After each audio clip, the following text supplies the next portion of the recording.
ਖਾਲਸਾ ਜੀ ਚੈਨਲ ਨੂੰ ਸਬਸਕ੍ਰਾਈਬ ਕਰਨ ਤੋਂ ਬਾਅਦ 'ਚ ਆਲ ਨੋਟੀਫਿਕੇਸ਼ਨ ਨੂੰ ਜ਼ਰੂਰ ਔਨ ਕਰੋ ਤਾਂ ਕਿ ਸਾਡੀ ਕਥਾ ਕੀਰਤਨ ਦੀ ਹਰ ਵੀਡੀਓ ਤੁਹਾਡੇ ਤੱਕ ਪਹੁੰਚਦੀ ਰਹੇ ਅਤੇ ਵੀਡੀਓ ਨੂੰ ਲਾਈਕ ਕਰਨਾ ਨਾ ਭੁੱਲਣਾ ਜੀ। ਸਤਿਗੁਰੂ ਜੀ ਦੀ ਸਾਜੀ ਨਿਵਾਜੀ ਪਰਮ ਸਨਮਾਨਯੋਗ ਗੁਰੂ ਖਾਲਸਾ ਸਾਧ ਸੰਗਤ ਜੀਓ, ਫਤਿਹ ਗਜਾਓ। ਵਾਹਿਗੁਰੂ ਜੀ ਕਾ ਖਾਲਸਾ ਵਾਹਿਗੁਰੂ ਜੀ ਕੀ ਫਤਿਹ।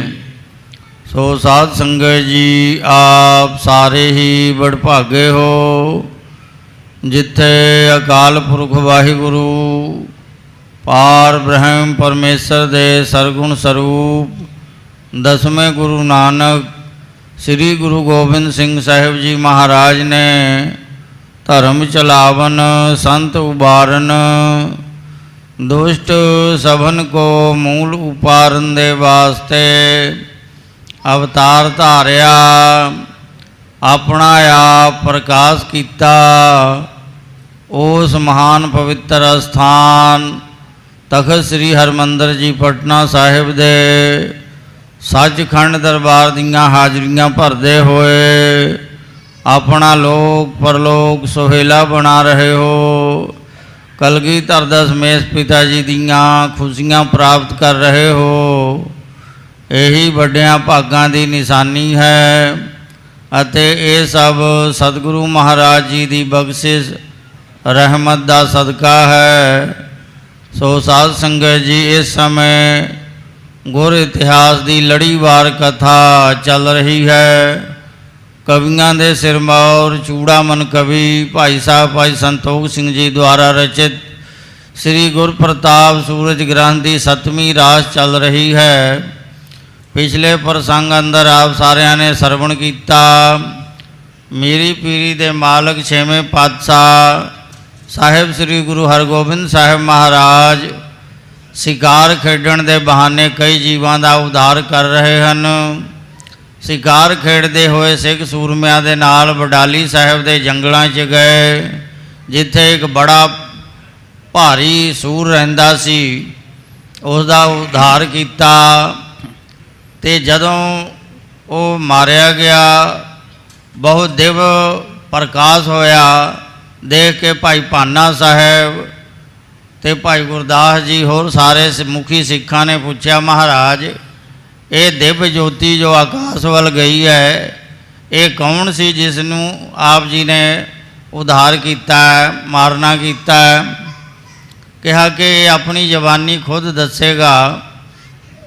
ਤਾਂ ਉਹ ਆਪਣੀ ਸਾਰੀ ਬਿਰਤਾਂਤ ਦੱਸਣ ਲੱਗਿਆ ਕਿ ਜਿਸ ਵੇਲੇ ਮਾਤਾ ਗੰਗਾ ਜੀ ਬੜੇ ਠਾਠ ਬਾੜ ਦੇ ਨਾਲ ਦਾਸ ਦਾਸੀਆਂ ਦੇ ਨਾਲ ਬਾਬੇ ਬੁੱਢੇ ਕੀ ਬੀੜ ਗਏ ਵਰਦਾਨ ਲੈਣ ਵਾਸਤੇ।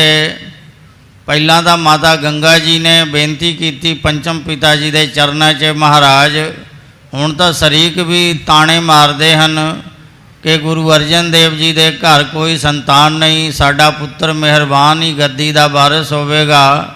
ਮਹਾਰਾਜ ਗੱਦੀ ਦਾ ਵਾਰਿਸ ਬਖਸ਼ਿਸ਼ ਕਰੋ, ਪੁੱਤਰ ਦੀ ਦਾਤ ਬਖਸ਼ਿਸ਼ ਕਰੋ। ਪੰਚਮ ਪਿਤਾ ਜੀ ਨੇ ਕਿਹਾ, ਹੈ ਗੰਗਾ ਜੀ, ਸਾਡੇ ਪਾਸ ਜੋ ਵੀ ਅਮਾਨਤ ਹੈ ਉਹ ਸਿੱਖਾਂ ਦੀ ਹੈ ਔਰ ਅਮਾਨਤ 'ਚ ਖਿਆਨਤ ਮੈਂ ਨਹੀਂ ਕਰ ਸਕਦਾ। ਜੇ ਤੁਹਾਨੂੰ ਪੁੱਤਰ ਦੀ ਦਾਤ ਚਾਹੀਦੀ ਹੈ, ਕਿਸੇ ਪੂਰਨ ਬ੍ਰਹਮ ਗਿਆਨੀ ਦੇ ਪਾਸ ਜਾ ਕੇ ਉਹਨਾਂ ਦੀ ਪ੍ਰਸੰਨਤਾ ਲਓ, ਸੇਵਾ ਕਰਕੇ ਫਿਰ ਤੁਹਾਨੂੰ ਦਾਤ ਪ੍ਰਾਪਤ ਹੋਵੇਗੀ। ਇਹ ਬਚਨ ਸੁਣ ਕੇ ਮਾਤਾ ਗੰਗਾ ਜੀ ਦਾਸ ਦਾਸੀਆਂ ਨੂੰ ਨਾਲ ਲੈ ਕੇ ਨਾਨਾ ਪ੍ਰਕਾਰ ਦੇ ਭੋਜਨ ਵਿਅੰਜਨ ਤਿਆਰ ਕਰਾ ਕੇ ਲੈ ਕੇ ਗਏ। ਇੱਧਰ ਬਾਬਾ ਬੁੱਢਾ ਸਾਹਿਬ ਜੀ ਧਿਆਨ ਲੀਨ ਹਨ। ਖੜਕਾ ਹੋਣ 'ਤੇ ਬਾਬਾ ਬੁੱਢਾ ਸਾਹਿਬ ਜੀ ਨੇ ਸੁਤੇ ਸਿੱਧ ਬਚਨ ਕਰ ਦਿੱਤਾ ਕਿ ਇਹ ਕੌਣ ਆ ਰਿਹਾ ਜੋ ਇੰਨਾ ਖੜਕਾ ਦੜਕਾ ਹੋ ਰਿਹਾ ਹੈ। ਅਤੇ ਕੋਲ ਨਿਕਟਵਰਤੀ ਸਿੱਖ ਨੇ ਕਿਹਾ ਗੁਰੂ ਕੇ ਮਹਿਲ ਹਨ। ਬਾਬਾ ਬੁੱਢਾ ਸਾਹਿਬ ਜੀ ਨੇ ਸੁਤੇ ਸਿੱਧ ਬਚਨ ਕਰ ਦਿੱਤਾ ਕਿ ਗੁਰੂ ਕੇ ਮਹਿਲ ਨੂੰ ਕਿੱਥੋਂ ਭਾਜਣਾ ਪਈਆਂ। ਉਸ ਸਮੇਂ ਇਹ ਜਿਹੜਾ ਸੂਰ ਬਣਿਆ ਸੀ ਉਹ ਸਿੱਖ ਸੀ, ਗੁਰੂ ਮਾਤਾ ਗੰਗਾ ਜੀ ਦਾ ਸੇਵਕ ਸੀ। ਕਿਹਾ, ਓਏ ਮੂਰਖਾ ਜ਼ਿਮੀਦਾਰਾ, ਤੈਨੂੰ ਅਕਲ ਹੈ ਕਿ ਨਹੀਂ? ਇਹ ਗੁਰੂ ਕੇ ਮਹਿਲ ਹਨ, ਸਤਿਕਾਰਯੋਗ ਹਨ। तू उल्टे वचन कह दिते कि गुरु के महल नूं कित्थों भाजणा पईआं। बाबा बुढ़ा साहब जी ने सुते सिद्ध वचन कर दिता, ओए तू सूर वांग क्यों घुर घुर करदा है। वचन करन दी देर सी कि सूर बनया और बडाली साहब के जंगलों च वो फिरन लग्या, जिसनों छेवें पातशाह जी जदों बडाली साहब अवतार धारिया ਵੱਡੇ होए, बाबा बुढ़ा जी पासों शस्त्र ते शास्त्र विद्या विच निपुण होए तां इस सूर का उद्धार किया। सूर अपनी जबानी कह रहा कि ये मेरे नाल वार्ता हुई, गुरु साहब जी ने बड़ी कृपा की जो साडा उद्धार किया। ये सुन के भाई भाना साहब, भाई गुरदास जी होर सारे सिख बड़े हैरान होए। फिर पैंदे खां पठान आया, उसनों सत्कार दे नाल आपदे कोल बिठाया। फिर गुरु साहब जी ने वचन किए कि जिन्ना जिन्ना सिखां ने बाबा बुढ़ा साहब जी की निंदा की, बदले विच उल्टे वचन उन्हां दे मूँहों निकले, शराब दे वचन निकले, उन्हां दे सारे सरापियां हुईयां रूहां दा मैं उद्धार करांगा सिकार दे बहाने। सतगुरु नानक देव महाराज जी ने भी सरापियां हुईयां रूहां का उद्धार किया। किसी नूं शराब नहीं दिता, समा सरापियां हुईयां रूहां का उद्धार किया। जो पशु पंछी बन के विचरण कर रहे सन, जिमें सूर का उद्धार किया, इस तरह पशु पंछियों का गुरु हरगोबिंद साहब महाराज शिकार के बहाने उद्धार कर रहे हैं।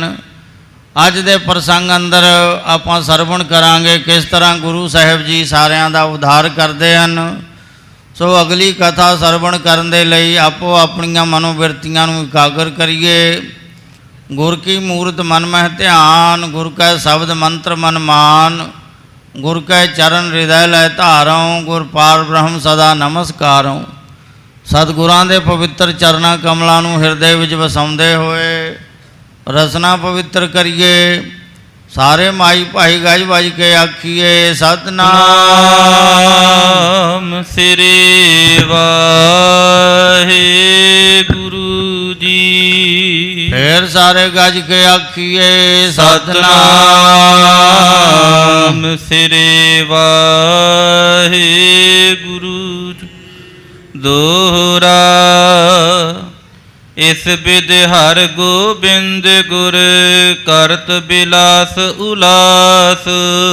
सो साध संगत जी कवियां दे सिरमौर चूड़ामन कवि भाई साहब भाई संतोख सिंह जी अगली कथा वर्णन कर रहे हैं। इस प्रकार मेरी पीरी दे मालक दल भंजन गुर सूरमा बड़ जोधा बहु परोपकारी श्री गुरु हरगोबिंद साहब महाराज शिकार बिरती अपना के कई पशु पंछियां जानवरों का उद्धार कर रहे हैं।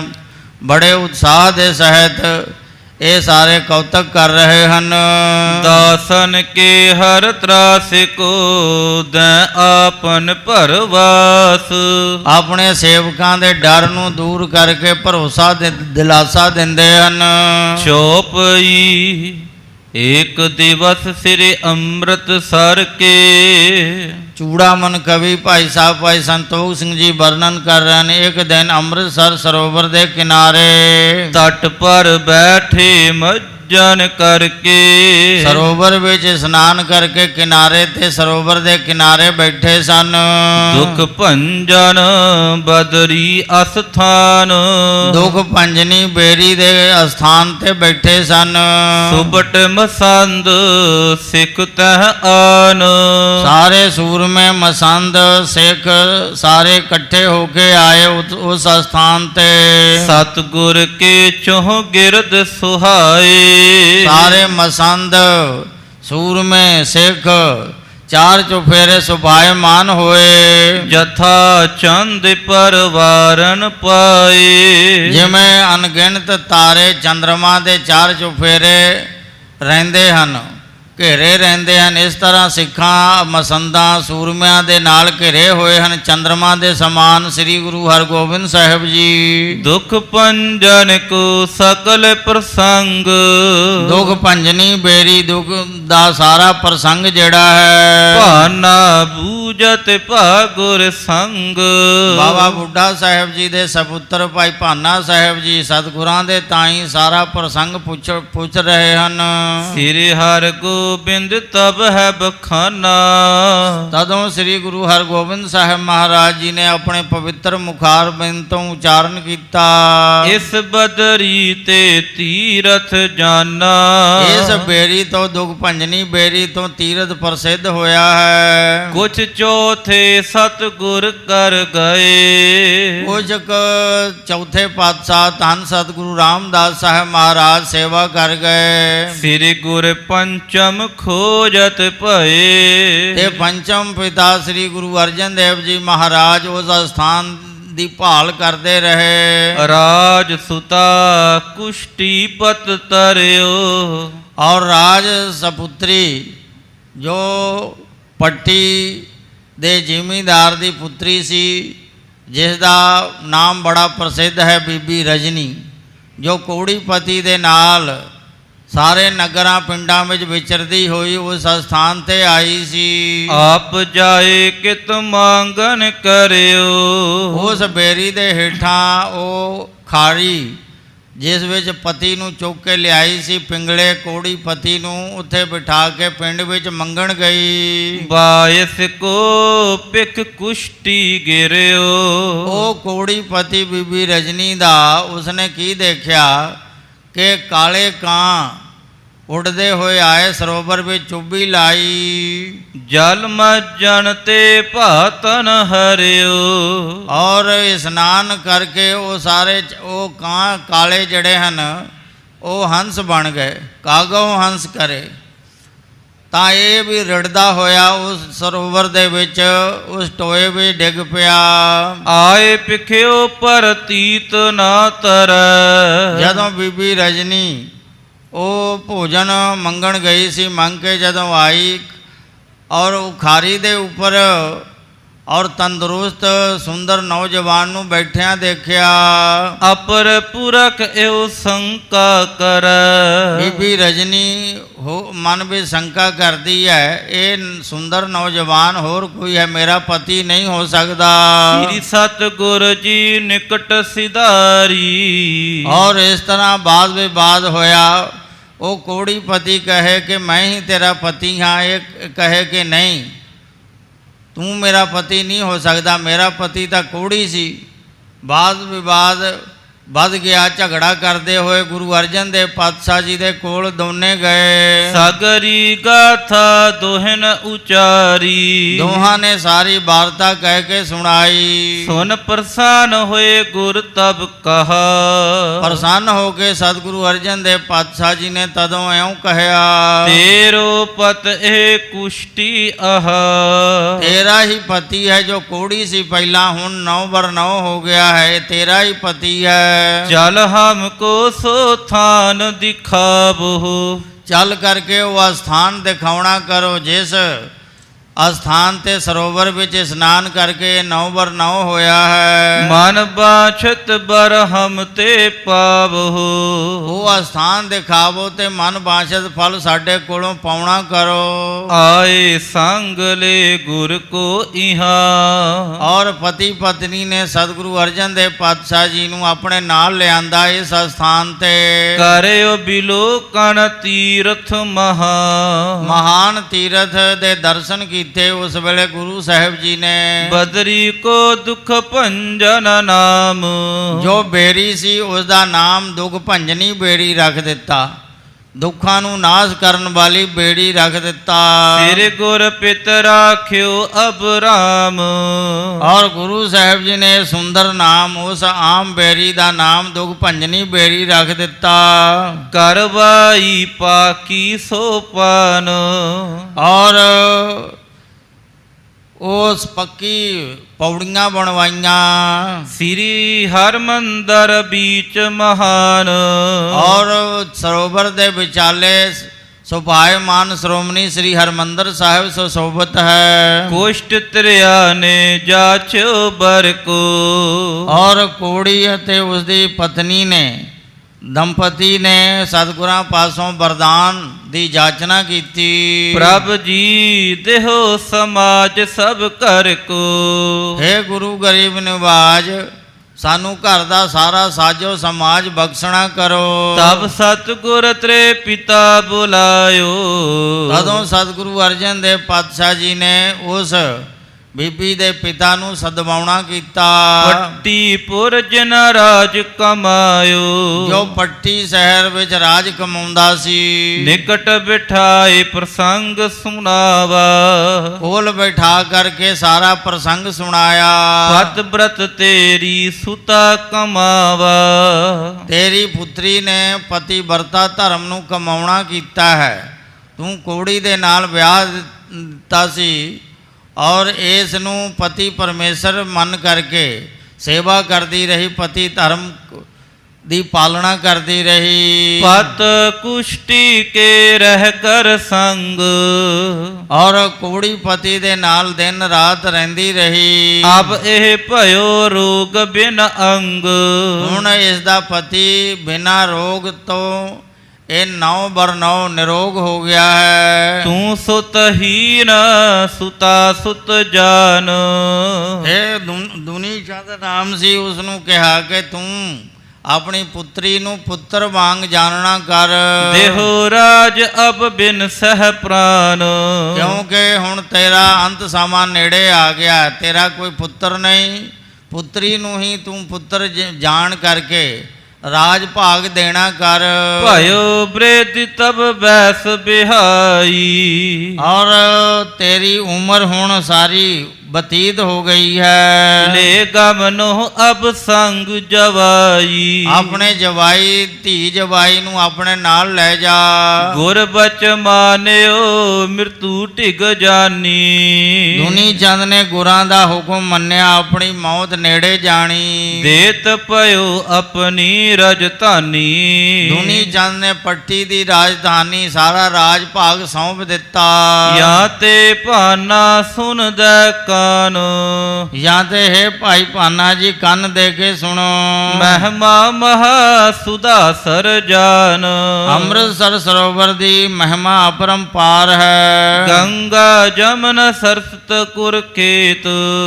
ਗੰਗਾ ਯਮਨਾ ਸੁਰਸਤੀ ਕੁਰਛੇਤਰ ਆਦਿਕ। ਕਾਂਸੀ ਅਰ ਪ੍ਰਯਾਗ ਸਮੇਤ। ਕਾਂਸੀ ਅਤੇ ਪ੍ਰਯਾਗ ਦੇ ਸਹਿਤ। ਨਈ ਮਖਾਰ ਬ੍ਰਿੰਦਾਬਨ ਮਥੁਰਾ। ਨਈਮ ਖਾਰ ਬਿੰਦਰਾਵਨ ਤੇ ਮਥੁਰਾ ਆਦਿਕ। ਦਵਾਰਾਵਤੀ ਰਾਮਪੁਰ ਸੁਥਰਾ। ਦਵਾਰਾਵਤੀ ਰਾਮਪੁਰ ਤੇ ਸੁਥਰਾ ਤੋਂ ਭਾਵ ਹੈ ਥਾਨੇਸਰ ਤੀਰਥ। ਗਿਆ ਗੋਮਤੀ ਨਦ ਗੋਦਾਵਰ। ਗਿਆ ਜੀ ਗੋਮਤੀ ਨਦੀ ਤੇ ਗੋਦਾਵਰੀ ਨਦੀ। ਅਪਰ ਨਰਮਦਾ ਮਾਨ ਸਰੋਵਰ। ਹੋਰ ਨਰਮਦਾ ਨਦੀ ਤੇ ਮਾਨ ਸਰੋਵਰ ਆਦਿਕ। ਪੂਰੀ ਅਯੁੱਧਿਆ ਅਰ ਕੇਦਾਰ। ਪੂਰੀ ਅਯੁੱਧਿਆ ਤੇ ਕੇਦਾਰਨਾਥ। ਉਸ ਕਰ ਦੇਵ ਸਥਾਨ ਉਦਾਰ। ਉਸ ਕਰ ਜਿੱਥੇ ਦੇਵ ਸਥਾਨ ਹੈ। ਨਦੀ ਗੰਡਕਾ ਬਰਗਿਰ ਨੀਲਾ। ਔਰ ਗੰਡਕਾ ਨਦੀ ਤੇ ਨੀਲਗਿਰੀ, ਇਸ ਜਿਤਨੇ ਤੀਰਥ ਹਨ ਸਭ ਦੇਵੀ ਦੇਵਤਿਆਂ ਦੇ ਥਾਪੇ ਹੋਏ ਹਨ। ਸੋ ਇਹ ਸਾਰੇ ਤੀਰਥਾਂ ਦਾ ਜ਼ਿਕਰ ਕਰ ਰਹੇ ਹਨ ਕਵੀ ਜੀ। ਥਲ ਰਿਕ ਸਿੱਧਨ ਜਹ ਰਚ ਲੀਲਾ। ਜਿੱਥੇ ਅਨੇਕਾਂ ਹੀ ਸਿੱਧ ਪੁਰਸ਼ ਯੋਗ ਸਾਧਨਾ ਵਿੱਚ ਲੀਨ ਰਹਿੰਦੇ ਹਨ। ਰਿਖੀ ਕੇਸ ਆਵਤ ਕਾਟ ਕਟਾਖ। ਰਿਖੀ ਕੇਸ ਤੋਂ ਅੱਗੇ ਕਟਾਕਸ਼ ਤੀਰਥ ਆਉਂਦਾ ਹੈ। ਤੀਰਥ ਅਨਗਨ ਜੇ ਅਬਲਾਖ। ਔਰ ਅਣਗਿਣਤ ਤੀਰਥ ਹਨ ਪ੍ਰਿਥਵੀ ਤੇ। ਕਲ ਮਹਿ ਇਨਕੋ ਮਹਾ ਪ੍ਰਤਾਪ। ਕਲਯੁਗ ਦੇ ਵਿੱਚ ਇਨ੍ਹਾਂ ਤੀਰਥਾਂ ਦਾ ਬੜਾ ਪ੍ਰਤਾਪ ਹੈ। ਇਹਾਂ ਆਨ ਸਭ ਖੋਵੈ ਪਾਪ। ਇੱਥੇ ਇਨ੍ਹਾਂ ਤੀਰਥਾਂ ਵਿੱਚ ਇਸ਼ਨਾਨ ਕਰਕੇ ਸਾਰੇ ਪਾਪ ਆਪਣੇ ਖੋਹ ਲੈਂਦੇ ਹਨ, ਦੂਰ ਕਰ ਲੈਂਦੇ ਹਨ।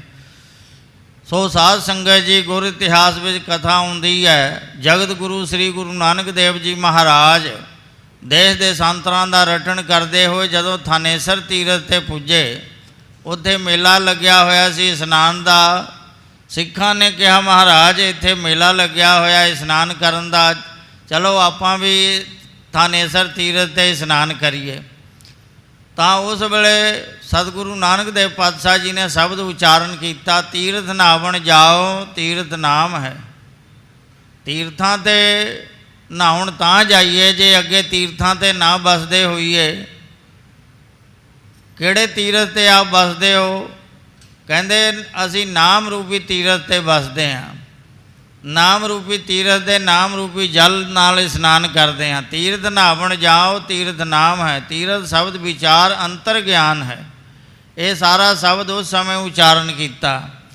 ਸੋ ਚੂੜਾਮਨ ਕਵੀ ਭਾਈ ਸਾਹਿਬ ਭਾਈ ਸੰਤੋਖ ਸਿੰਘ ਜੀ ਵਰਣਨ ਕਰ ਰਹੇ ਹਨ ਕਿ ਇਹਨਾਂ ਤੀਰਥਾਂ ਦਾ ਬੜਾ ਮਹੱਤਵ ਹੈ, ਪਰ ਸਾਰੇ ਤੀਰਥ ਸ੍ਰੀ ਅੰਮ੍ਰਿਤਸਰ ਸਰੋਵਰ ਦੇ ਵਿੱਚ ਸਮਾਏ ਹੋਏ ਹਨ, ਅਭੇਦ ਹਨ। ਇਸੇ ਕਰਕੇ ਅੰਮ੍ਰਿਤਸਰ ਸਰੋਵਰ ਨੂੰ ਤੀਰਥ ਰਾਜ ਕਿਹਾ ਹੈ।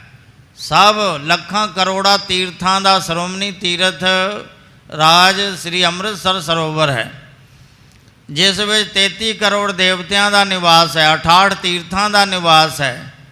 ਔਰ ਜਦੋਂ ਸਮੁੰਦਰ ਮਥਨ ਹੋਇਆ ਸੀ, ਅੰਮ੍ਰਿਤ ਜੋ ਨਿਕਲਿਆ ਸੀ, ਅੰਮ੍ਰਿਤ ਕਲਸ਼, ਉਹ ਅਕਾਲ ਪੁਰਖ ਵਾਹਿਗੁਰੂ ਨੇ ਉਸ ਸਰੋਵਰ ਵਿੱਚ ਟਿਕਾਇਆ ਸੀ ਔਰ ਉਸ ਸਰੋਵਰ ਦਾ ਨਾਮ ਅੰਮ੍ਰਿਤ ਸਰੋਵਰ ਰੱਖਿਆ। ਅਕਾਲ ਪੁਰਖ ਵਾਹਿ ਕਰਤਾ ਪੁਰਖ ਤਾਲ ਦਿਵਾਇਆ। ਇਹ ਤਾਲ ਸਰੋਵਰ ਕਰਤੇ ਪੁਰਖ ਅਕਾਲ ਪੁਰਖ ਵਾਹਿਗੁਰੂ ਨੇ ਰਚਿਆ ਹੈ। ਇਸ ਕਰਕੇ ਇਹਦਾ ਬੜਾ ਮਹੱਤਮ ਹੈ। ਨਹੀਂ ਸੁਦਾ ਸਰ ਕੇ ਸਮ ਕੋਏ। ਇਸ ਕਰਕੇ ਜਿਤਨੇ ਵੀ ਦੇਵੀ ਦੇਵਤਿਆਂ ਦੇ ਥਾਪੇ ਹੋਏ ਸੰਸਾਰ ਵਿੱਚ ਪ੍ਰਿਥਵੀ ਤੇ ਤੀਰਥ ਹਨ, ਉਹ ਸੁਦਾਸਰ ਅੰਮ੍ਰਿਤਸਰ ਸਰੋਵਰ ਦੇ ਤੁਲ ਨਹੀਂ ਹਨ। ਭਜਨ ਅਖੰਡ ਪ੍ਰਭੂ ਕੋ ਹੋਏ। ਜਿੱਥੇ ਪ੍ਰਭੂ ਦਾ ਅਖੰਡ ਕੀਰਤਨ ਭਜਨ ਹੁੰਦਾ ਹੈ, ਸਰਬ ਕਾਮਨਾ ਪੁਰਵਹਿ ਮਨ ਕੀ। ਔਰ ਸਭ ਮਨ ਦੀ ਸਾਰੀਆਂ ਕਾਮਨਾਵਾਂ ਪੂਰਨ ਹੁੰਦੀਆਂ ਹਨ, ਕਿਉਂਕਿ ਸਰੋਵਰ ਦੇ ਵਿਚਕਾਰ ਹਰਿਮੰਦਰ ਸਾਹਿਬ ਹੈ। ਹਰਿਮੰਦਰ ਸਾਹਿਬ ਦੇ ਅੰਦਰ ਅਖੰਡ ਕੀਰਤਨ ਭਜਨ ਹੁੰਦਾ ਰਹਿੰਦਾ ਹੈ। ਬਾਣੀ ਦਾ ਪ੍ਰਭਾਵ ਪਾਣੀ ਦੇ ਉੱਪਰ ਪੈਂਦਾ ਹੈ। ਉਹ ਫਿਰ ਆਮ ਪਾਣੀ ਨਹੀਂ ਰਹਿ ਜਾਂਦਾ, ਉਹ ਵਿਸ਼ੇਸ਼ ਪਾਣੀ ਅੰਮ੍ਰਿਤ ਜਲ ਹੋ ਜਾਂਦਾ ਹੈ। ਜਿਵੇਂ ਤਾਂਤਰਿਕ ਲੋਕ ਜਲ ਰੱਖ ਕਰਕੇ ਮੰਤਰ ਦਾ ਜਾਪ ਕਰਦੇ ਹਨ, ਉਸ ਜਲ ਵਿੱਚ ਬਾਣੀ ਦਾ ਪ੍ਰਭਾਵ ਪੈਂਦਾ ਹੈ। ਸੋ ਅੰਮ੍ਰਿਤਸਰ ਸਰੋਵਰ ਦੇ ਵਿਚਕਾਰ ਹਰਿਮੰਦਰ ਸਾਹਿਬ ਵਿੱਚ 8 ਪਹਿਰ ਕੀਰਤਨ ਭਜਨ ਦੀ ਧੁਨ ਹੁੰਦੀ ਰਹਿੰਦੀ ਹੈ। ਇਸ ਕਰਕੇ ਸਰੋਵਰ ਦਾ ਜਲ ਅੰਮ੍ਰਿਤ ਰੂਪ ਹੈ। ਜੇ ਮਜਹ ਕਰ ਸੁਚਤਾ ਤਨ ਕੀ। ਜਿਹੜਾ ਇਸ਼ਨਾਨ ਕਰਦਾ ਹੈ ਉਹਦੇ ਤਨ ਦੀ ਅਤੇ ਮਨ ਦੀ ਸੁਚਮਤਾਈ ਹੁੰਦੀ ਹੈ, ਪਵਿੱਤਰਤਾ ਹੁੰਦੀ ਹੈ। ਜਦੋਂ ਅੰਮ੍ਰਿਤਸਰ ਸਰੋਵਰ ਦੀ ਸੇਵਾ ਸੰਪੂਰਨ ਕਰਵਾਈ ਪੰਚਮ ਪਿਤਾ ਜੀ ਨੇ, ਸਿੱਖਾਂ ਨੇ ਬੇਨਤੀ ਕੀਤੀ, ਗਰੀਬ ਨਿਵਾਜ ਇਸ ਸਰੋਵਰ ਵਿੱਚ ਇਸ਼ਨਾਨ ਕਰਨ ਦਾ ਮਹੱਤਮ ਕੀ ਹੈ ਤੇ ਨਹਾਉਣ ਦੀ ਵਿਧੀ ਕੀ ਹੈ। ਤਾਂ ਪੰਚਮ ਪਿਤਾ ਜੀ ਨੇ ਕਿਰਪਾ ਦੇ ਘਰ ਵਿੱਚ ਆ ਕੇ ਸੋਰਠ ਰਾਗ ਵਿੱਚ ਸ਼ਬਦ ਉਚਾਰਨ ਕੀਤਾ, ਰਾਮਦਾਸ ਸਰੋਵਰ ਨਹਾਤੇ ਸਭ ਉਤਰੇ ਪਾਪ ਕਮਾਤੇ। ਪਹਿਲੀਆਂ 2 ਪੰਕਤੀਆਂ ਵਿੱਚ ਮਹੱਤਮ ਦੱਸਦੇ ਹਨ। ਜੋ ਧੰਨ ਸ੍ਰੀ ਗੁਰੂ ਰਾਮਦਾਸ ਸਾਹਿਬ ਮਹਾਰਾਜ ਜੀ ਦੇ ਰਚੇ ਹੋਏ ਅੰਮ੍ਰਿਤ ਸਰੋਵਰ ਵਿੱਚ, ਸੁਧਾ ਸਰੋਵਰ ਵਿੱਚ ਇਸ਼ਨਾਨ ਕਰਦਾ ਹੈ, ਉਹਦੇ ਸਾਰੇ ਪਾਪ ਲੱਥ ਜਾਂਦੇ ਹਨ। ਰਾਮਦਾਸ ਸਰੋਵਰ ਨੀਕਾ ਜੋ ਨਹਾਵੈ ਸੋ ਕੁਲ ਤਰਾਵੈ, ਉਧਾਰ ਹੁਆ ਹੈ ਜੀ ਕਾ। ਸੋ ਇਹ ਮਹੱਤਮ ਦੱਸਿਆ। ਫਿਰ ਵਿਧੀ ਦੱਸੀ ਹੈ, ਨਹਾਉਣ ਦੀ ਵਿਧੀ ਕੀ ਹੈ। ਨਿਰਮਲ ਹੋਏ ਕਰ ਇਸ਼ਨਾਨਾ। ਪਹਿਲਾਂ ਇਸ਼ਨਾਨ ਕਰਕੇ, ਪਹਿਲਾਂ ਖੂਹ 'ਤੇ ਇਸ਼ਨਾਨ ਕਰਦੇ ਸਨ ਲੋਕੀ, ਹੁਣ ਤਾਂ ਗੁਸਲਖਾਨੇ ਬਣੇ ਹੋਏ ਹਨ। ਨਿਰਮਲ ਹੋਏ ਕਰ ਇਸ਼ਨਾਨਾ। ਪਹਿਲਾਂ ਸਵੱਛ ਹੋ ਕਰਕੇ ਖੂਹ 'ਤੇ ਇਸ਼ਨਾਨ ਕਰਕੇ ਫਿਰ ਸਰੋਵਰ ਵਿੱਚ ਚੁੱਭੀ ਲਗਾਉਣੀ ਚਾਹੀਦੀ ਹੈ। ਗੁਰ ਪੂਰੇ ਕੀਨੇ ਦਾਨਾ। ਗੁਰ ਪੂਰੇ ਗੁਰਾਂ ਨੇ ਇਹ ਦਾਨਾ ਜਨਾਉਣਾ ਕੀਤਾ ਹੈ, ਮਰਜ਼ਾਦਾ ਦੱਸੀ ਹੈ। ਕਿਉਂਕਿ ਤੇਲ ਸਾਬਣ ਲਾਉਣਾ ਮਨਾ ਹੈ। ਉਹ ਇਸ ਚੁੱਭੀ ਲਾਉਣ ਤੋਂ ਪਹਿਲਾਂ ਖੂਹ ਜਾਂ ਟੂਟੀਆਂ ਲੱਗੀਆਂ ਹੋਈਆਂ ਗੁਸਲਖਾਨੇ ਵਿੱਚ ਇਸ਼ਨਾਨ ਕਰਕੇ ਫਿਰ ਚੁੱਭੀ ਲਾਵੇ, ਉਹਦੇ ਸਾਰੇ ਕਿਲਵੇ ਪਾਪ ਦੂਰ ਹੋ ਜਾਂਦੇ ਹਨ। ਬਹੁ ਮਹਿਮਾ ਸ੍ਰੀ ਮੁਖ ਤੇ ਕਹਿ ਕੇ। 6ਵੇਂ ਪਾਤਸ਼ਾਹ ਜੀ ਨੇ ਆਪਣੇ ਮੁਖਾਰ ਬਿੰਦ ਤੋਂ ਅੰਮ੍ਰਿਤਸਰ ਸਰੋਵਰ ਦੀ ਬਹੁਤ ਹੀ ਮਹਿਮਾ दर्शाई। चले करत पर दक्षिणा चहक। और इस तरह ਅੰਮ੍ਰਿਤਸਰ सरोवर दियां परिक्रमा करते हुए चले। तखत अकाल बैठ मन पाए। फिर परिक्रमा करके श्री अकाल तख्त ते आके सुभायमान होए। मंदर बिखै पोहर गुर आए। फिर गुरु साहब जी सोने मंदिर अंदर आए। एक दिवस पावस के माही। एक दिन बरसातां दे दिनां विच छाए गगन कन आम सुन काम सुनाही। उस समय बरखा रुत विच घाम धुप नहीं सी और कालियां घटां और काले बदल छाए हुए सन आकाश विच। होत सकार शिकार पियाने। सवेरे सवेरे ही गुरु साहब जी सिख सूरमिਆਂ ਨੂੰ ਨਾਲ ਲੈ ਕੇ शिकार करन वास्ते चल पए। जित बासर के ग्राम स्थाने। और चलते हुए गए और बासर के पिंड दे स्थान ते पुजे। श्री गुरु अमरदास को थाना। जो स्थान श्री गुरु अमरदास साहब महाराज जी दा है बासर के पिंड। कर दर्शन को बंधन ठाना। छेवें पातशाह जी ने उस महान पवित्र स्थान दे दर्शन करके निम्रता सहित मत्था टेकिया। संग सुबट साधु अर पाना। नाल सिख सूरमे हन भाई भाना साहब आदक मुखी सिख नाल हन। कर बंधन को बाक बखाना। उन्हां सारियां ने भी नमस्कार कीती मत्था टेकिया। फिर प्रश्न पूछया प्रभ जी एहो स्थान किस केरा। हे गुरु गरीब निवाज ये स्थान कहदा है। भाओ नम्रता धर तुम हेरा। बहुत निम्रता धार के आप जी ने नमस्कार कीती है। पवित्र स्थान कहदा रचिया होया है। सुन सतगुर सब कथा सुनाई। सुन के सतगुरां ने सारी कथा सुनाई सिखां नूं। श्री गुर अमर छपे इस थाई। सतगुरु अमरदास साहब महाराज इत्थे आके छिपे सन। जदों सतगुरु अंगद देव पातशाह जी ने गुरियाई दिती तीजे पातशाह जी नूं 12 बरे सेवा की। 12 वरदान दिते। गुरु अमरदास निमाणियों के मान निताणियों के ताण न्योटियों की ओढ़ न्यासरियों के आसरे निगत्तियां दी गद निपत्तियां दी पत निधिरियां दी तिर निचीजियां दी चीज इत्यादि 12 वरदान दिते। गुरता गद्दी ते आसीन किया। तां गुरु अंगद देव पातशाह जी दे सपुत्र बाबा दातू जी बड़े क्रोध विच आए। सब सिख संगतां मत्था टेक रहीआं हन। आए और जोर दी लत मारी।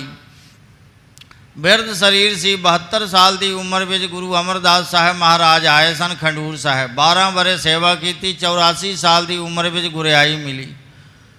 जर्जरी देह है। बाबा दातू जी ने जोर दी लत मारी। सिंघासन तो हेठां डिग पए। छेती उठ के चरण दबाउण लगे। तुसी गुरु सपुत्र हो। थोड़े चरण बहुत नरम हन कूले हन। मेरे शरीर में तो हड्डियां ही हड्डियां हन। थानू सट लगी होवेगी। देखो कितनी निम्रता है सतगुरु अमरदास साहब महाराज विच। फिर गुरु साहब ने सोचा कि इत्थे रहांगे तो वाद विवाद बढ़ता जाएगा। तो गुरु साहब जी चुप करके किसी नूं बिना दस्सिया इस स्थान ते बासर के पिंड आ करके जो गवाले की कोठी सी उस विच प्रवेश हो गए और दरवाज़ा बंद कर दिता। लिख दिता कि जेड़ा भी गुरु का सिख है ये दरवाज़ा ना खोले। जेड़ा खोलेगा वो साडा सिख नहीं। तो जिस वेले गुरु अमरदास साहब महाराज अलोप हो गए छिप गए दर्शन नहीं होए श्रद्धालु सिखां नूं सारिਆਂ ने बाबा बुढ़ा जी के पास बेनती की। बाबा बुढ़ा साहब जी गुरु साहब जी के दर्शन नहीं हो रहे कित्थे अलोप हो गए। तो अंतरजामता के नाल जदों ध्यान ला के देखा कि कोठी विच गुरु साहब जी पद्मासन ला के बैठे हैं। पर यह नहीं दस्या कि सानू पता लग गया मैं देख लिया है। अंतरजामता के बल प्रताप करके कहा इउं करो गुरु अमरदास साहब महाराज जी का घोड़ा अगे लाओ। घोड़ा जिथे जाके खड़ जाए समझ लेना कि गुरु साहब जी उत्थे ही होणगे। गुरु अमरदास साहब महाराज जी के घोड़े नूं अगे तोड़ लिया। घोड़ा चलदा चलदा इस स्थान पर आके रुक गया। ਤੇ ਬਾਬਾ ਬੁੱਢਾ ਜੀ ਸਮਝ ਗਿਆ ਕਿ ਇੱਥੇ ਹੀ ਹਨ ਗੁਰੂ ਸਾਹਿਬ ਜੀ, ਔਰ ਇੱਟਾਂ ਪੱਟ ਕੇ ਮੋਰੀ ਕੱਢ ਕੇ ਅੰਦਰ ਪ੍ਰਵੇਸ਼ ਹੋਏ ਔਰ ਕਿਹਾ ਮਹਾਰਾਜ ਸਿੱਖ ਸੰਗਤਾਂ ਵਿਆਕੁਲ ਹੋ ਰਹੀਆਂ, ਬਾਹਰ ਆ ਕੇ ਦਰਸ਼ਨ ਦੇਵੋ, ਬਹੁਤ ਵਿਹਵਲ ਹੋ ਰਹੀਆਂ ਹਨ। ਤਾਂ ਉਸ ਵੇਲੇ ਬਾਬਾ ਬੁੱਢਾ ਸਾਹਿਬ ਜੀ ਨੇ ਗੁਰੂ ਅਮਰਦਾਸ ਸਾਹਿਬ ਮਹਾਰਾਜ ਨੂੰ ਪ੍ਰਗਟ ਕੀਤਾ ਸੀ। ਸਤਿਗੁਰੂ ਹਰਗੋਬਿੰਦ ਸਾਹਿਬ ਮਹਾਰਾਜ ਸਿੱਖਾਂ ਨੂੰ ਸਰਵਣ ਕਰਾ ਰਹੇ ਹਨ ਕਿ ਤੀਜੇ ਪਾਤਸ਼ਾਹ ਗੁਰੂ ਅਮਰਦਾਸ ਸਾਹਿਬ ਜੀ ਮਹਾਰਾਜ ਇਸ ਸਥਾਨ ਤੇ ਆ ਕੇ ਛਿਪੇ ਸਨ। ਬਿਰਧ ਸਾਹਿਬ ਤਬ ਆਏ ਨਿਕਾਰੇ। ਤਦੋਂ ਬਾਬਾ ਬੁੱਢਾ ਸਾਹਿਬ ਜੀ ਨੇ ਆ ਕੇ ਇਸ ਕੋਠੀ ਚੋਂ ਬਾਹਰ ਕੱਢਿਆ ਸੀ, ਬੇਨਤੀ ਕੀਤੀ ਔਰ ਨਿਮਰਤਾ ਸਹਿਤ ਮਹਾਰਾਜ ਸੰਗਤਾਂ ਵਿਆਕੁਲ ਹੋ ਰਹੀਆਂ ਹਨ, ਬਾਹਰ ਚੱਲ ਕੇ ਦਰਸ਼ਨ ਦੇਵੋ। ਸੁਨ ਕਰ ਗਾਥ ਆਨੰਦ ਤੇ ਸਾਰੇ। ਇਹ ਸਾਰੀ ਗਾਥਾ ਸੁਣ ਕੇ ਸਾਰੇ ਆਨੰਦ ਪ੍ਰਸੰਨ ਹੋਏ। ਕਿਤਕ ਸਮੈ ਤੈ ਬੈਠਨ ਕਰ ਕੈ। ਕੁਝ ਸਮਾਂ ਉਸ ਸਥਾਨ ਤੇ ਬੈਠ ਕੇ ਗਮਨੇ ਪੁਨ ਤੁਰੰਗ ਪਰ ਚਰ ਕੈ। ਫਿਰ ਸਤਿਗੁਰੂ ਜੀ ਘੋੜੇ ਤੇ ਅਸਵਾਰ ਹੋ ਕੇ ਅੱਗੇ ਚੱਲ ਪਏ। ਮੰਦ ਮੰਦ ਮਾਰਗ ਮਹਿ ਜਾਤੇ। ਹੌਲੀ ਹੌਲੀ ਰਸਤੇ ਵਿੱਚ ਤੋਂ ਚਲੇ ਜਾ ਰਹੇ ਹਨ। ਭਾਨੇ ਸੰਗ ਕਰਤ ਸਭ ਬਾतें। ਭਾਈ ਪਾਨਾ ਸਾਹਿਬ ਜੀ ਦੇ ਨਾਲ ਗੱਲਾਂ ਬਾਤਾਂ ਬਚਨ ਬਿਲਾਸ ਕਰਦੇ ਜਾ ਰਹੇ ਹਨ। ਬਰੇ ਵੀਰ ਮਹਿ ਵੀਰਨ ਵੀਰ। ਵੀਰਾਂ ਦੇ ਵੀਰ ਸਿਰਮੌਰ ਸਤਿਗੁਰੂ ਹਰਗੋਬਿੰਦ ਸਾਹਿਬ ਮਹਾਰਾਜ ਬਾਬੇ ਬੁੱਢੇ ਕੀ ਭੀੜ ਵਿੱਚ ਪ੍ਰਵੇਸ਼ ਹੋਏ। ਬਿਰਧ ਸਾਹਿਬ ਇਸ ਥਲ ਕੇ ਤੀਰ। ਬਾਬਾ ਬੁੱਢਾ ਸਾਹਿਬ ਜੀ ਇਸ ਸਥਾਨ ਤੇ ਕਾਫੀ ਸਮਾਂ ਰਹੇ। ਪਾਸ ਚਲਤ ਗੁਰ ਕੇ ਗੁਰਦਾਸ। ਭਾਈ ਗੁਰਦਾਸ ਜੀ ਗੁਰੂ ਸਾਹਿਬ ਜੀ ਦੇ ਨਾਲ ਨਾਲ ਚੱਲ ਰਹੇ ਹਨ। ਤਿਸ ਤਿਸ ਦੇਖ ਕਹਿਓ ਸੁਖ ਰਾਸ। ਸੁੱਖਾਂ ਦੇ ਖਜ਼ਾਨੇ ਸਤਿਗੁਰੂ ਹਰਗੋਬਿੰਦ ਸਾਹਿਬ ਮਹਾਰਾਜ ਜੀ ਭਾਈ ਗੁਰਦਾਸ ਜੀ ਵੱਲ ਵੇਖ ਕੇ ਜੋ ਨਾਲ ਨਾਲ ਚੱਲ ਰਹੇ ਸਨ, ਇਉਂ ਕਹਿਣ ਲੱਗੇ। ਬਿਰਧ ਸਾਹਿਬ ਕੋ ਬਸਨ ਸਥਾਨ। ਬਾਬਾ ਬੁੱਢਾ ਸਾਹਿਬ ਜੀ ਦੇ ਨਿਵਾਸ ਸਥਾਨ ਦਾ ਪਤਾ ਦੱਸੋ। ਹੁਤੋ ਕਹਾਂ ਤੇ ਕਰਹੁ ਪਛਾਨ। ਉਹ ਜਗ੍ਹਾ ਦੀ ਭਾਲ ਕਰੋ, ਪਛਾਣ ਕਰੋ ਕਿੱਥੇ ਬਸਦੇ ਸਨ। ਚਿਰ ਲਗ ਸੰਗ ਰਹੇ ਤੁਮ ਦੋ। ਚਿਰੰਕਾਲ ਤੱਕ ਤੁਸੀਂ ਦੋਵੇਂ ਇਕੱਠੇ ਰਹੇ ਹੋ। ਭਾਈ ਗੁਰਦਾਸ ਜੀ ਤੇ ਬਾਬਾ ਬੁੱਢਾ ਸਾਹਿਬ ਜੀ ਕਾਫੀ ਸਮਾਂ ਇਕੱਠੇ ਰਹੇ ਸਨ। ਗੁਰ ਕਰਕੇ ਅਗਰੀ ਸਿੱਖ ਜੋ। ਗੁਰੂ ਘਰ ਦੇ ਅਗਰਨੀ ਸਿੱਖ ਹੋ ਤੁਸੀਂ ਦੋਵੇਂ। ਸੁਨਤ ਚਲਿਓ ਗੁਰਦਾਸ ਅਗਾਰੀ। ਗੁਰੂ ਸਾਹਿਬ ਜੀ ਦਾ ਹੁਕਮ ਸੁਣ ਕੇ ਭਾਈ ਗੁਰਦਾਸ ਜੀ ਅੱਗੇ ਚੱਲ ਪਏ ਤੇ ਸਥਾਨ ਕੀ ਕੀਨ ਚਿਨਾਰੀ। ਉਸ ਸਥਾਨ ਦੀ ਪਛਾਣ ਕੀਤੀ ਭਾਲ ਕੇ ਕਿ ਜਿੱਥੇ ਬਾਬਾ ਬੁੱਢਾ ਸਾਹਿਬ ਜੀ ਨਿਵਾਸ ਕਰਦੇ ਸਨ। ਹਟ ਕਰ ਕਹਿਓ ਆਪ ਇਤ ਆਵੋ। ਪਿਛਾਂ ਮੁੜ ਕਰਕੇ ਆ ਕੇ ਬੇਨਤੀ ਕੀਤੀ, ਹੈ ਗੁਰੂ ਗਰੀਬ ਨਿਵਾਜ ਆਪ ਇੱਧਰ ਆਵੋ। ਚਾਹੋ ਜੋ ਥਲ ਤਿਸ ਦਰਸ਼ਨ ਪਾਵੋ। ਜਿਸ ਸਥਾਨ ਦੇ ਦਰਸ਼ਨ ਕਰਨਾ ਚਾਹੁੰਦੇ ਹੋ ਰੱਜ ਕੇ ਦਰਸ਼ਨ ਕਰੋ। ਸੁਨਤ ਬਾਕ ਹੈ ਕੋ ਤਬ ਪ੍ਰੇਰਾ। ਭਾਈ ਗੁਰਦਾਸ ਜੀ ਦੇ ਬਚਨ ਸੁਣ ਕੇ ਗੁਰੂ ਸਾਹਿਬ ਜੀ ਨੇ ਘੋੜੇ ਨੂੰ ਪ੍ਰੇਰਿਆ। ਤੁਰਤ ਪੁਨੀਤ ਥਾਨ ਕੋ ਹੀਰਾ। ਔਰ ਉਸ ਪਵਿੱਤਰ ਪਾਵਨ ਸਥਾਨ ਦੇ ਦਰਸ਼ਨ ਕੀਤੇ। ਬ੍ਰਿਧ ਸਮਝਾਨ ਕਰੀ ਤਬ ਬੰਦਨ। ਗੁਰੂ ਹਰਗੋਬਿੰਦ ਸਾਹਿਬ ਮਹਾਰਾਜ ਨੇ ਬਾਬਾ ਬੁੱਢਾ ਸਾਹਿਬ ਜੀ ਦੇ ਸਮਾਨ ਜਾਣ ਕੇ ਉਸ ਸਥਾਨ ਦੀ ਨੂੰ ਨਮਸਕਾਰ ਕੀਤਾ। ਸਿਮਰ ਸਿਮਰ ਤਿਨ ਕੇ ਗੁਣ ਬ੍ਰਿੰਦਨ। ਬਾਬਾ ਬੁੱਢਾ ਸਾਹਿਬ ਜੀ ਦੇ ਸਮੂਹ ਗੁਣਾਂ ਨੂੰ ਸਿਮਰ ਸਿਮਰ ਕੇ ਚੇਤੇ ਕਰ ਕਰਕੇ ਭਾਨਾ ਅਰ ਪੂਰ ਭਾਵਨਾ ਕਰ ਕੈ। ਭਾਈ ਭਾਨਾ ਜੀ ਦੀ ਸਾਰੀ ਭਾਵਨਾ ਪੂਰਨ ਕਰਕੇ ਨਮੋ ਕੀਨ ਪੂਤਲ ਸਿਰ ਧਰ ਕੈ। ਨਮਸਕਾਰ ਕੀਤੀ ਧਰਤੀ ਤੇ ਸਿਰ ਟਿਕਾ ਕੇ। ਅਪਰ ਸਰਬ ਹੀ ਬੰਧਨ ਠਾਨੈ। ਹੋਰ ਸਾਰਿਆਂ ਨੇ ਉਸ ਮਹਾਨ ਪਵਿੱਤਰ ਸਥਾਨ ਦੇ ਦਰਸ਼ਨ ਕਰਕੇ ਨਮਸਕਾਰਾਂ ਕੀਤੀਆਂ। ਵੇਖ ਸ੍ਰੀ ਸਤਿਗੁਰ ਬਾਕ ਬਖਾਨੈ। ਦੇਖ ਕੇ ਸਤਿਗੁਰਾਂ ਨੇ ਉਹ ਬਚਨ ਫਰਮਾਇਆ, ਮੰਜੀ ਸੁੰਦਰ ਇਹਾ ਬਣਾਵੋ। ਇੱਥੇ ਸੁੰਦਰ ਮੰਜੀ ਬਣਾਉਣਾ ਕਰੋ। ਹੋਤ ਪ੍ਰਾਤ ਕੇ ਸਭ ਸੁਧਰਾਵੋ। ਸਭ ਪ੍ਰਾਤಃ ਕਾਲ ਹੋਣ ਤੱਕ ਸਾਰਾ ਸੁਧਾਰ ਕਰਕੇ ਮੰਜੀ ਸਾਹਿਬ ਬਣਾਉਣਾ ਕਰੋ। ਆਇਸ ਦੀਨਸ ਕਰਨ ਆਹਾਰੂ। ਫਿਰ ਗੁਰੂ ਸਾਹਿਬ ਜੀ ਨੇ ਲੰਗਰ ਤਿਆਰ ਕਰਨ ਦਾ ਆਦੇਸ਼ ਦਿੱਤਾ। ਫਰਸ ਕਰਾਏ ਥਿਰੇ ਥਲ ਚਾਰੂ। ਚੰਗੀ ਤਰ੍ਹਾਂ सफाई करा के फर्श करा के गुरु साहेब जी सुंदर रमणीक स्थान ते स्थित होए। बीड़ पयो गुर को किस भांत, ਇਹ ਗੁਰਾਂ ਦੀ ਭੀੜ ਕਿਵੇਂ ਹੋਈ, ਕਿਸ ਤਰ੍ਹਾਂ ਹੋਈ, ਇਹ ਸਾਰੀ ਹੁਣ ਵਾਰਤਾ ਪੁੱਛਣ ਲੱਗੇ ਹਨ। ਭਾਨੇ ਬੂਝਨ ਕੀਨ ਬਿਰਤਾਤ, ਭਾਈ ਭਾਨਾ ਸਾਹਿਬ ਜੀ ਨੇ, ਬਾਬਾ ਬੁੱਢਾ ਸਾਹਿਬ ਜੀ ਦੇ ਸਪੁੱਤਰ ਭਾਈ ਭਾਨਾ ਸਾਹਿਬ ਜੀ ਨੇ ਸਾਰਾ ਬਿਰਤਾਂਤ ਸਤਿਗੁਰਾਂ ਪਾਸੋਂ ਪੁੱਛਿਆ ਕਿ ਗੁਰੂ ਕੀ ਭੀੜ ਕਿਵੇਂ ਹੋਈ। ਤਬ ਸਤਿਗੁਰ ਸਭ ਗਾਥ ਸੁਣਾਈ, ਤਦੋਂ ਸਤਿਗੁਰਾਂ ਨੇ ਸਾਰੀ ਗਾਥਾ ਸੁਣਾਈ। ਜੈਮਲ ਫਤਿਹ ਸਾਹ ਲਰਾਈ, ਜੈਮਲ ਤੇ ਫਤਿਹ ਸਾਹ ਦੋ ਰਾਜਪੂਤ ਭਰਾ ਸਨ।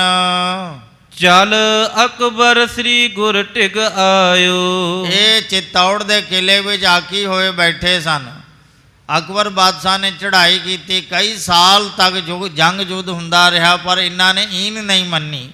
ਰਾਜਪੂਤ ਭਰਾ ਸਨ ਜੈਮਲ ਸ਼ਾਹ ਤੇ ਫਤਿਹ ਸ਼ਾਹ, ਈਨ ਨਾ ਮੰਨੀ। ਚਿੱਤੌੜ ਦਾ ਕਿਲਾ ਫਤਿਹ ਨਹੀਂ ਸੀ ਹੋ ਰਿਹਾ।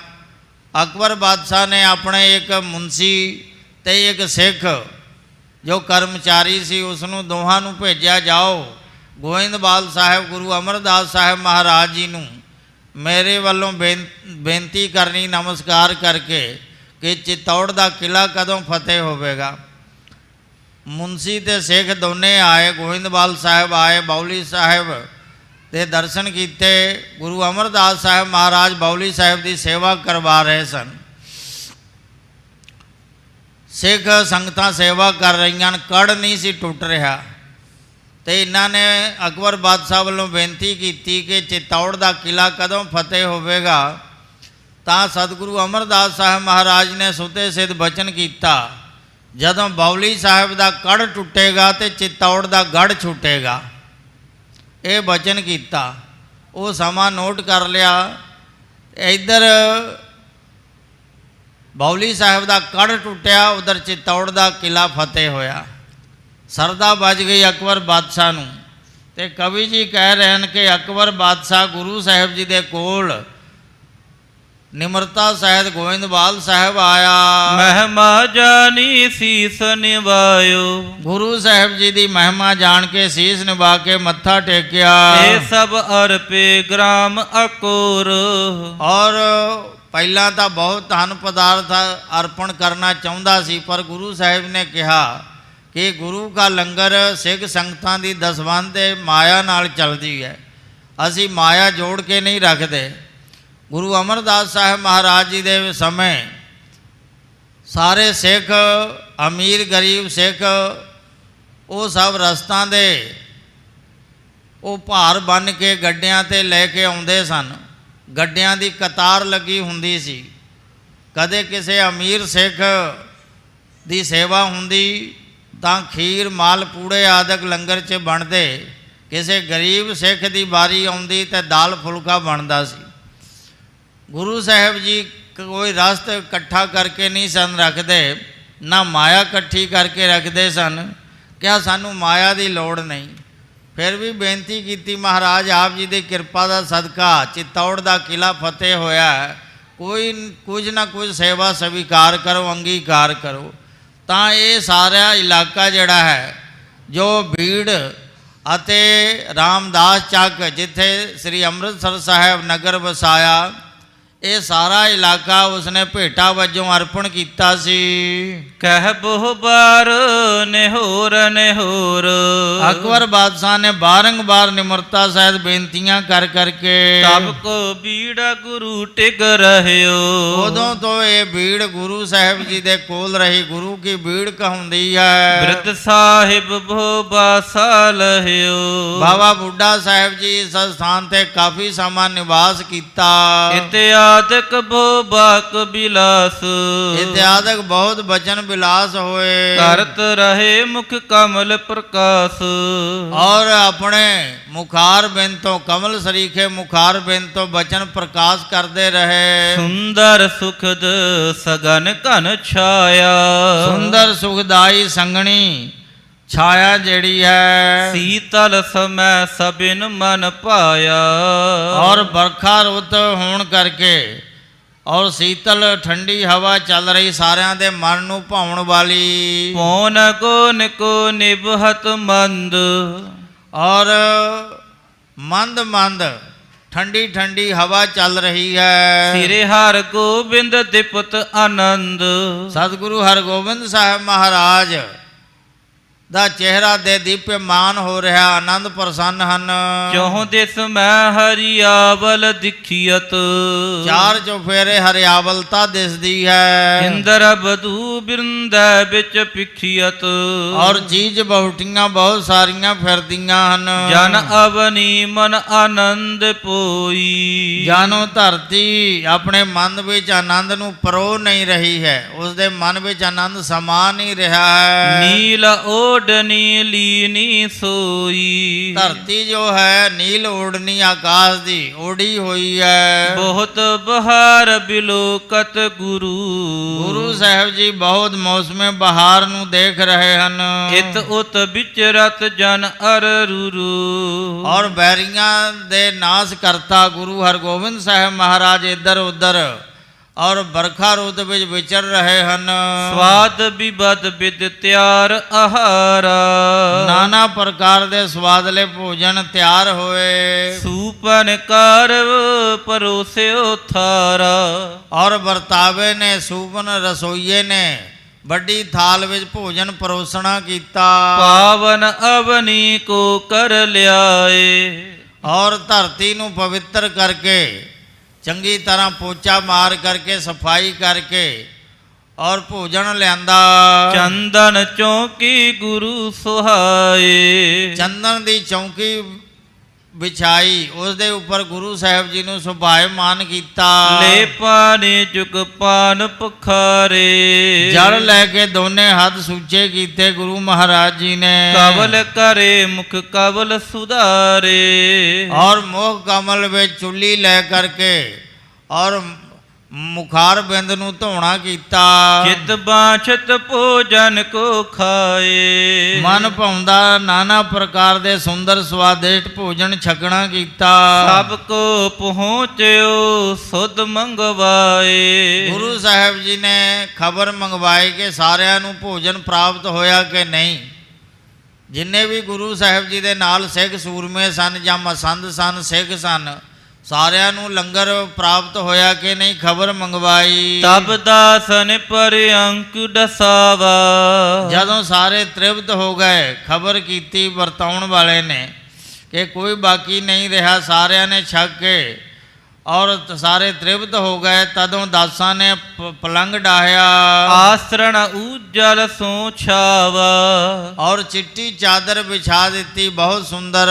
ਤਿਸ ਪਰ ਪੋਡੇ ਹਿਤ ਬਿਸਰਾਮ, ਉਹ ਸੁੰਦਰ ਪਲੰਗ ਦੇ ਉੱਪਰ ਸਤਿਗੁਰੂ ਹਰਗੋਬਿੰਦ ਸਾਹਿਬ ਜੀ ਮਹਾਰਾਜ ਬਿਰਾਜਮਾਨ ਹੋਏ। ਉਠੇ ਪੁਨਹ ਦਿਨ ਬਾਕੀ ਜਾਮ, ਔਰ ਪਹਿਰ ਰਾਤ ਰਹਿੰਦੀ ਗੁਰੂ ਸਾਹਿਬ ਜੀ ਜਾਗੇ। ਸੁਚਤਾ ਕਰ ਸਨਾਨ ਹਰ ਖਾਏ, ਔਰ ਇਸ਼ਨਾਨ ਕਰਕੇ ਸੁਚਮਤਾਈ ਪਵਿੱਤਰਤਾ ਧਾਰਨ ਕੀਤੀ।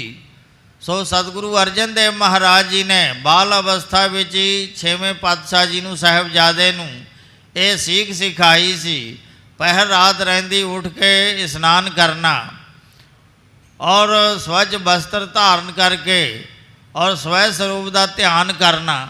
ਇਹ ਸਾਰੀ ਵਿਧੀ ਮਰਜ਼ਾਦਾ ਗੁਰੂ ਅਰਜਨ ਦੇਵ ਪਾਤਸ਼ਾਹ ਜੀ ਸਮਝਾ ਗਏ ਸਨ। ਅਤੇ ਬਾਬਾ ਬੁੱਢਾ ਸਾਹਿਬ ਜੀ ਦਾ ਸਤਿਕਾਰ ਕਰਨਾ, ਉਹਨਾਂ ਦੀ ਸੰਮਤੀ ਦੇ ਨਾਲ ਸਲਾਹ ਲੈ ਕੇ ਕੋਈ ਕੰਮ ਕਰਨਾ, ਉਹਨਾਂ ਦੀ ਮਰਜ਼ੀ ਤੋਂ ਉਲਟ ਕੋਈ ਕੰਮ ਨਹੀਂ ਕਰਨਾ, ਕਿਉਂਕਿ ਜਿਨ੍ਹਾਂ ਦੇ ਵਰਦਾਨ ਦੇ ਨਾਲ ਤੁਹਾਡਾ ਆਗਮਨ ਹੋਇਆ ਪ੍ਰਿਥਵੀ 'ਤੇ, ਉਹਨਾਂ ਦਾ ਬਹੁਤ ਸਤਿਕਾਰ ਕਰਨਾ। ਇਹ ਸਾਰੀ ਗੱਲ ਸਮਝਾਈ ਸੀ। ਗੁਰੂ ਪਿਤਾ ਜੀ ਦੀ ਸਾਰੀ ਗੱਲ ਸਾਰੀ ਉਮਰ ਨਿਭਾਈ 6ਵੇਂ ਪਾਤਸ਼ਾਹ ਜੀ ਨੇ। ਪਹਿਰੇ ਬਸਤਰ ਬਿਸਦ ਬਰਚੀਨੇ, ਬਹੁਤ ਚਿੱਟੇ ਅਤੇ ਬਰੀਕ ਬਸਤਰ ਧਾਰਨ ਕੀਤੇ। ਸ਼ਸਤਰ ਜਥੋ ਚਿਤ ਧਾਰਨ ਕੀਨੇ, ਜਥਾ ਯੋਗ ਸ਼ਸਤਰ ਵੀ ਧਾਰਨ ਕੀਤਾ। ਥਲ ਮੰਜੀ ਕੇ ਪੁਨ ਚਲ ਗਏ, ਜਿੱਥੇ ਮੰਜੀ ਸਾਹਿਬ ਬਣਾਉਣ ਦੀ ਆਗਿਆ ਕੀਤੀ ਸੀ ਉਸ ਸਥਾਨ ਨੂੰ ਦੇਖਣ ਗਏ। ਪੁਨ ਥਾਨ ਇਹੋ ਉਚਰਤ ਪਏ, ਔਰ ਗੁਰੂ ਸਾਹਿਬ ਜੀ ਨੇ ਕਿਹਾ ਕਿ ਬਹੁਤ ਪੁੰਨ वाली जगह है उच्चारण किया। जो नर दर्शन के हित आवे, जो भी माई भाई दर्शना वास्ते इधर आवेगा, क्यों न कामना मन की पावे, मन की कामना क्यों नहीं पावेगा। समा पाए मेला लग जाए, समा पाके इस स्थान ते बहुत जोड़ मेला होवेगा, बहुत कट होवेगा सिखां दा। सो मंजी साहब की रचना करवाई है बावे बुढ़े की भीड़ विखे।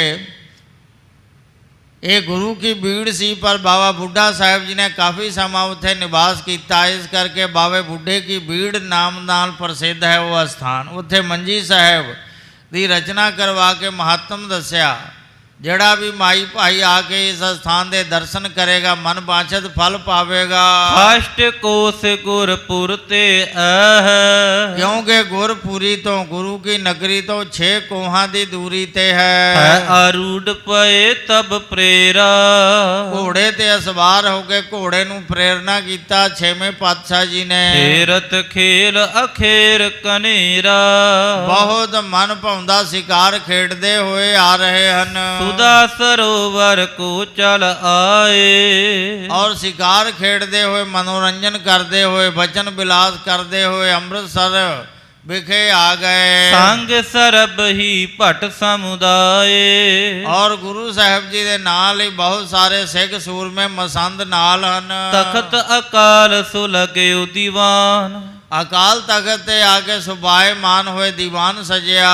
देख उठे सब हित सन्मान, सारे सिख उठ के खलो गए हाथ जोड़ करके सन्मान वास्ते सत्कार वजों सारे सिख उठ खड़े हुए। बंधन कर बैठे तह समय, और सब नमस्कारा करके सिख सभा विच दीवान विच बैठ गए। सोदर पठ सगरे तब निमै, और सोदर संध्या रहराज साहब जी का पाठ किया गया। उस समय भोग पए ते सब ने नमस्कार की।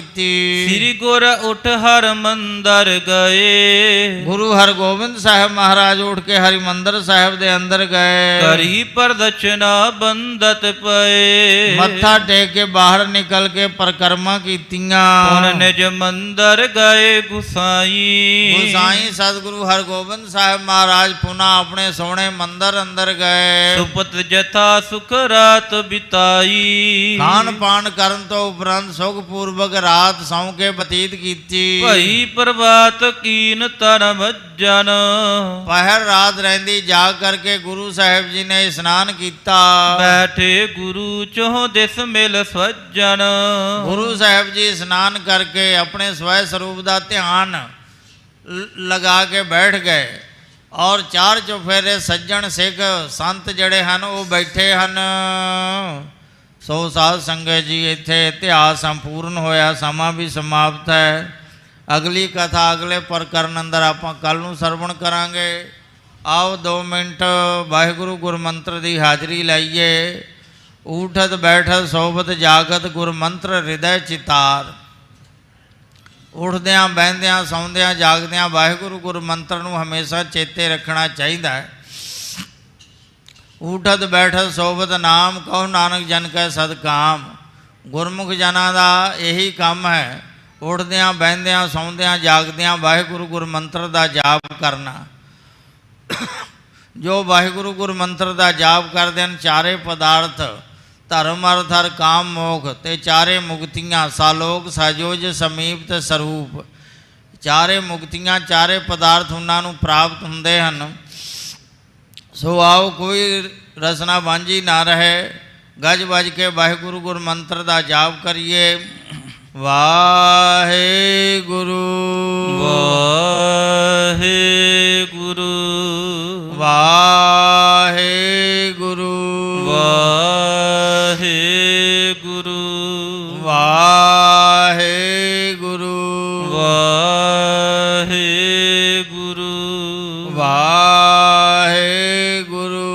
वाहिगुरु वाहिगुरु वाहिगुरु वाहिगुरु वाहिगुरु वाहिगुरु वाहिगुरु